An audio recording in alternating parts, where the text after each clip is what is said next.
এটা কোনো দলের লড়াই নয়, এটা বাঙালির লড়াই। এটা হিন্দুর লড়াই না, এটা মুসলমানের লড়াই না, এটা শিখের লড়াই না, এটা খ্রিস্টানের লড়াই না, এটা বাঙালি জাতির লড়াই।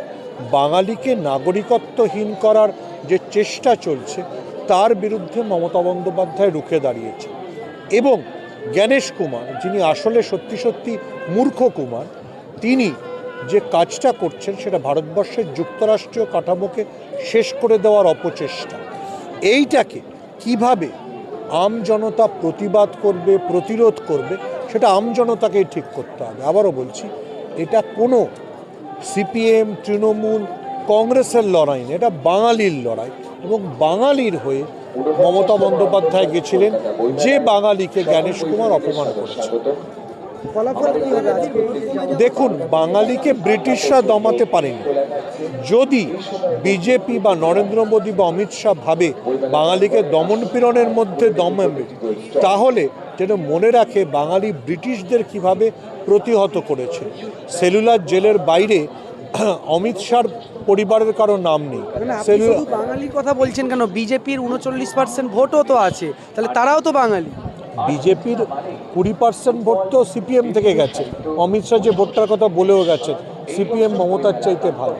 আমি ওই রাম থেকে যারা রাম হয়েছে বাম থেকে, তাদের কথা বলছি না, আমি বলছি আম বাঙালির কথা। যদি বিজেপি 40% ভোট পেয়েও থাকে, বাকি 60% ভোট বিজেপি বিরোধীরা পেয়েছিল।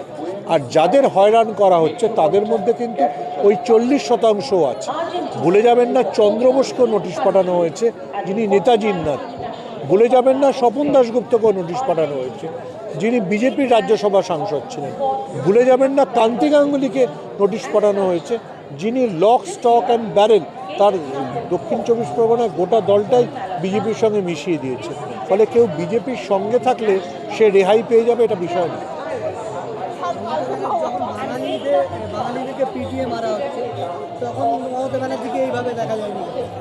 তখনও মমতা ব্যানার্জি প্রতিবাদ করেছেন।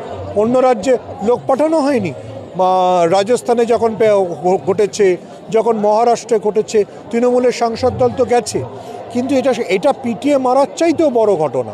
এটা নাগরিকত্বহীন করে দেওয়ার চেষ্টা, যে চেষ্টা হিটলারের শাসনে হয়েছিল, যেভাবে জিউদের করা হয়েছিল, ঠিক সেই একইভাবে এবার বাঙালিদের নিশানা করা হচ্ছে। দুর্ভাগ্যের বিষয়, বাংলায় কিছু রাজাকার আছেন, ঠিক যেমন পাকিস্তানের সেনাবাহিনীর সঙ্গে সহযোগিতা করেছিল কিছু মানুষ ছিলেন, তেমনি এখানেও কিছু লোক আছে। ফলে তারা সহযোগিতা করতে পারে বিজেপির সঙ্গে, তাতে বাঙালি জাতি মাথা নোয়াবে না। এই যে একটা হাওয়া তোলা হচ্ছে, এই ভোটের আগে অভিষেক গ্রেপ্তার হয়ে যাবে, মমতা ব্যানার্জিকে গ্রেপ্তার করে নিতে পারে, এই যে বিষয়গুলো। দেখুন, ইডিকে মমতা বন্দ্যোপাধ্যায় যেদিনকে চ্যালেঞ্জ করলেন, সেদিনকেই তো ইডির সাহস থাকলে গ্রেফতার করা উচিত ছিল। কেন গ্রেফতার করতে পারল না? তার মানে ইডি বা বিজেপি রাস্তায় নেমে প্রতিরোধ হলে ভয় পায়। বিজেপি রাস্তায় নেমে প্রতিরোধকে ভয় পায়। বিজেপি মমতা বন্দ্যোপাধ্যায়ের মতো স্ট্রিট ফাইটারদের ভয় পায়।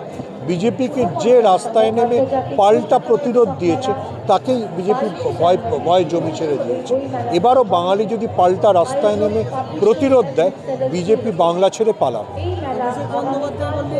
এবারের বাজেট নিয়ে একেবারে বাংলাকে কোণঠাসা, কিন্তু শুভেন্দু অধিকারী চুপ রয়েছে কেন? শুভেন্দু অধিকারী অন্যতম বড় রাজাকার এবং দালাল। ওনার তো কোনো সম্ভাবনা নেই। উনি এখন জয় শ্রীরাম বলছেন, এরপর ওয়াইসির দলে গিয়ে আল্লাহ আকবর বলবেন, কিন্তু তাতেও বাংলায় ওনাকে কেউ চিফ মিনিস্টার করবে না।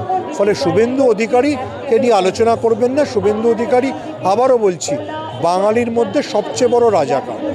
শুভেন্দু অধিকারী বলছেন হুমায়ুন কবিরের দল, মিম এবং আইএসএফ, মুসলমানরা সব এবারে এদিকেই ভোট দেবে বলে খুব মজা নিচ্ছেন তিনি। ব্যাপারটা কি? শুভেন্দু অধিকারী কি হুমায়ুন কবিরের এজেন্ট হয়েছেন না? শুভেন্দু অধিকারীকে মিমের এজেন্ট করা হয়েছে, উনি কেন দায়িত্ব নিচ্ছেন? তাহলে বুঝে দেখুন যে হুমায়ুন কবির বা শুভেন্দু অধিকারীর মধ্যে কী গোপন আতাত হয়েছে। আসলে হুমায়ুন কবির কাদের স্বার্থে কাজ করছেন?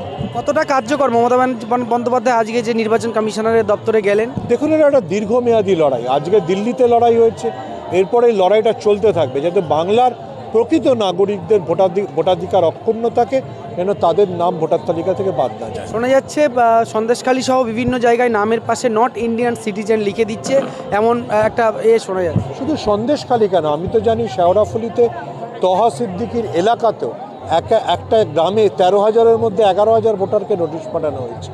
বাঙালি যদি এর প্রতিবাদ না করে, সন্দেশখালিতে যা ঘটেছে, শেওড়াফুলিতে যা ঘটেছে, জাঙ্গিপাড়ায় যা ঘটেছে, তাহলে এরপরে বাঙালি আর বাঙালি হিসেবে থাকতে পারবে না।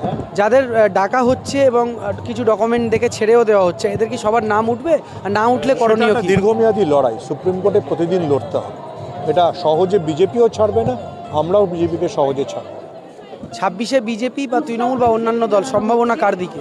কোনো অবধি সার নিয়ে যা ভোগান্তি দিয়েছে, অবশ্যই বিজেপি ইলেকশনে হারবে। বিজেপি হারবে? চোখ বুঝে বিজেপি আপনি একজন সিনিয়র সাংবাদিক হয়ে বলছেন বিজেপি হারবে? বাঙালি এই অপরাধকে ক্ষমা করবে না। বিজেপি তো হিন্দুদের ভোট আরও এক কাট্টা করতে চায়। সবচেয়ে বেশি কষ্ট তো পেয়েছে হিন্দুরাই। যাদের নোটিশ পাঠানো হচ্ছে, তাদের মধ্যে হিন্দু সবচেয়ে সংখ্যায় বেশি। হিন্দুরা এই অপরাধকে ক্ষমা করবে।